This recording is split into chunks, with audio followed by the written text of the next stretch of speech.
हम सभी ये बात जानते कि अगले 5 मिनट बाद हम क्या करेंगे, पर क्या हम ये जानते कि इन अगले 5 मिनटों की प्लानिंग कौन कर रहा है?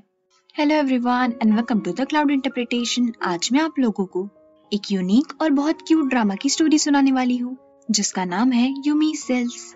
हम सभी की बॉडी सेल्स दिन रात काम करते ताकि वो हमें स्वस्थ और जिंदा रख सके।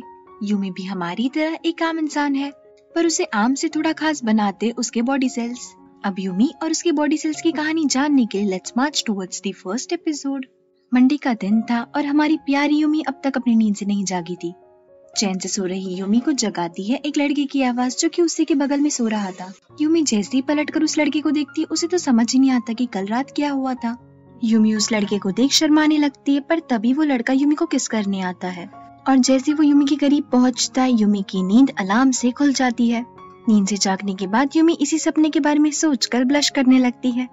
यूमी की सेल्स हमें बताते हैं कि यूमी 32 साल की और 4 साल से अलग रह रही है। यूमी का ब्रेकअप 3 साल पहले हुआ था, क्योंकि उसके बॉयफ्रेंड ने उसे चीट किया था और तब से लेकर अब तक यूमी ने किसी को भी डेट नहीं किया है। इस चीज का बेनिफिट यूमी की वर्क लाइफ पर हुआ है और इसी हार्ड वर्क के चलते यूमी को पिछले ही महीने प्रमोशन भी मिला है। थोड़ी देर बाद यूमी जब ऑफिस जाती है, तब हमें पता चलता है कि यूमी को अपने जूनियर पर क्रश है। युगी वही लड़का था जो सुबह यूमी के सपने में आया था। यूमी को गुड मॉर्निंग विश करते वक्त युगी उससे पूछता है कि वो कहाँ पर रहती है। यूमी जब युगी को अपना पता बताती है तो वो एक स्माइल के साथ वहाँ से चला जाता है। यूमी को समझ नहीं आता कि युगी ने उसका पता क्यों पूछा। यूमी कोशिश भी करती है कि वो इस बात पर ज्यादा ध्यान न दे, पर उसके दिमाग में चल रही हलचल उसे युगी के बारे में सोचने के लिए मजबूर कर देती है। ये हलचल यूमी के सेल्स ही क्रिएट कर रहे थे। दरअसल यूमी के दिमाग के अंदर यूमी सिटी थी, जहाँ पर यूमी के सारे सेल्स रहा करते थे। यूमी सिटी के अंदर इमोशन सेल वर्क सेल से कहती है कि जरूर युगी यूमी को पसंद करता है, तभी तो उसने यूमी से पूछा कि वो कहाँ रहती है। वर्क सेल इमोशन सेल की बात मानने के लिए तैयार ही नहीं था, पर इमोशन सेल वर्क सेल को अपनी बात किसी न किसी तरीके से समझाई देती है। यूमी भी अपनी इमोशंस की बात मानकर युगी से उसके डिपार्टमेंट में मिलने जाती है, पर युगी के सामने यूमी कुछ बोल ही नहीं पाती और किसी बात का बहाना बनाकर वहाँ से चली आती है, क्योंकि यूमी वुगी के अपने सामने आते ही नर्वस हो जाती है और यूमी की नर्वस सेल उसे ये याद दिलाती है कि वुगी उससे 5 साल छोटा है, तो अगर वो दोनों डेट करते हैं तो पूरे ऑफिस में रूमर्स फैल जाएंगे। इमोशन सेल को वर्क सेल और नर्वस सेल पे बहुत गुस्सा आता है, क्योंकि उन दोनों की वजह से यूमी वुगी से बात नहीं कर पाई। वापस अपनी टेबल पर लौटने के बाद यूमी का दिमाग काम में लग ही नहीं रहा था। यूमी सिटी के अंदर भी वर्क सेल को यूमी के दिमाग के घोड़े दौड़ाने में बहुत ताकत लग रही थी। वर्क सेल इमोशन सेल से भी इस काम के लिए मदद मांगता है, पर इमोशन सेल इस बात के लिए साफ साफ इनकार कर देती है। तो वर्क सेल इमोशन सेल को लालच देता है कि अगर यूमी ने अपना काम जल्दी खत्म कर दिया तो वो घर जल्दी जाकर सनसेट देख पाएंगी। इमोशन सेल को सनसेट देखना बहुत पसंद था, इसीलिए वो वर्क सेल की मदद करने के लिए तैयार हो जाती है और अपने साथ साथ बाकी सेल्स को भी वर्क सेल की मदद करने के लिए बुला लेती है। अब जो कि यूमी के सेल्स उसकी मदद कर रहे थे, यूमी का काम में भी मन लग रहा था और उसके सारे काम भी जल्दी जल्दी हो रहे थे। पर तभी अचानक से यूमी सिटी के अंदर हंगर सेल को भूख लग जाती है और वो पूरी सिटी में पागलों की तरह भागने लगता है। यूमी से भी ज्यादा देर तक भूख बर्दाश्त नहीं होती और वो हड़बड़ाहट में जाकर खाना खा लेती है। यूमी खाना खाते हुए लौट ही रही थी कि तभी युगी उसे पीछे से आवाज देता है। युगी की आवाज सुन यूमी अपना खाना जल्दी जल्दी चबाने लगती है ताकि वो युगी से बात कर सके। यूमी जब युगी की तरफ पलटती है तो वो उसे कॉफी ऑफर करता है। यूमी जैसे युगी से कॉफी लेने वाली होती है, तभी यूमी और युगी के हाथ आपस में टकरा जाते हैं। ऐसा होते यूमी सिटी में फूलों की बरसात होने लगती है और सभी सेल बहुत खुश हो जाते हैं। ऑफिस का गेट खोलते समय भी जब युगी गलती से यूमी का हाथ पकड़ लेता है, तब यूमी के गाल लाल हो जाते हैं और यूमी के सेल्स खुशी से नाचने लगते हैं। युगी यूमी से पूछता है कि तुम्हारा काम खत्म होने में कितना टाइम लगेगा, तो यूमी का वर्क सेल बाकी सबसे कहता है कि हम लोगों का काम आधे घंटे में हो जाएगा। पर तभी यूमी का डिटेक्टिव सेल बीच में टांग अड़ाते हुए कहता है कि जरूर युगी के कहने का मतलब ये होगा कि यूमी देर रात तक ऑफिस में काम कर रही है या नहीं, क्योंकि युगी के हाथ में इतनी सारी कॉफी देख डिटेक्टिव सेल को शक था कि युगी भी ऑफिस में देर रात काम करने वाला है।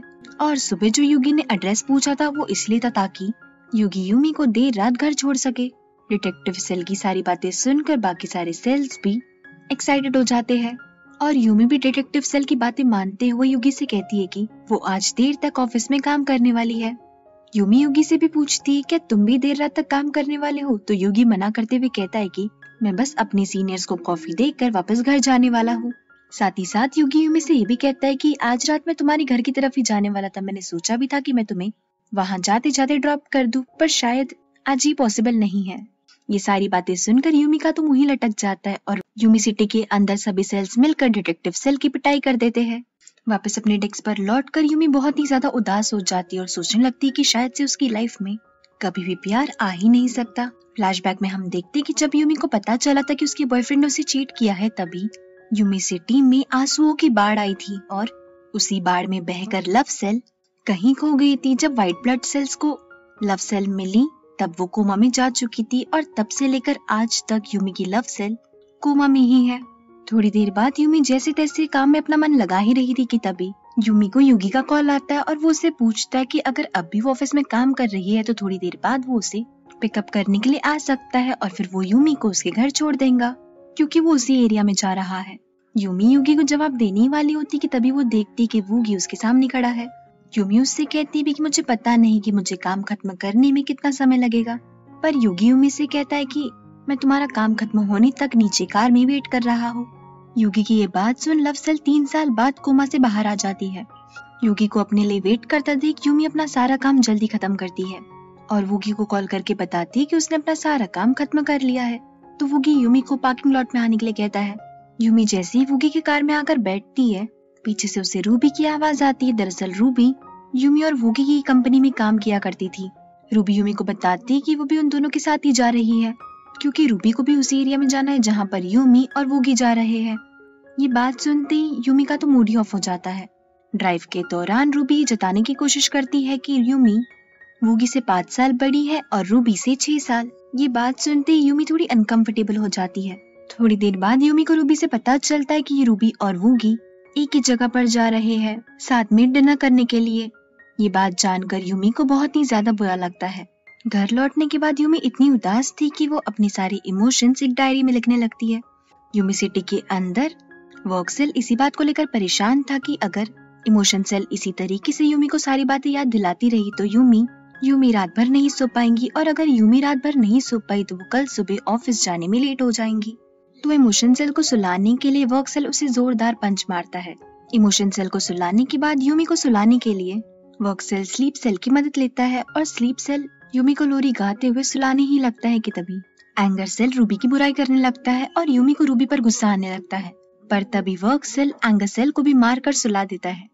पर तभी हंगर सेल को भूख लगती है और यूमी को खाना खाना ही पड़ता है। खाना खाते वक्त यूमी सोशल मीडिया पर रूबी और युगी का एक पोस्ट देखती है। यूमी को उन दोनों का पोस्ट देखकर बहुत गुस्सा आता है, पर जैसे तैसे यूमी सो जाती है। अगले दिन यूमी जब ऑफिस जाती है तो वो रूबी को अपनी फ्रेंड से बात करते हुए सुनती है कि रूबी भी कल पूरी रात नहीं सोई। रूबी की फ्रेंड जब उससे पूछती कि ऐसा क्यों हुआ तो रूबी मुस्कुराते हुए उससे कहती कि ये एक राज है। यूमी जैसे ही बात सुनती है उसे बहुत ज्यादा जेलस फील होने लगता है। वॉइस ओवर में वर्क सेल हमें बताता है कि हर इंसान में एक प्राइम सेल होता है। ये वो सेल होता है जो बाकी सेल्स को आसानी से कंट्रोल करता है और यूमी के केस में ये सेल लव सेल है।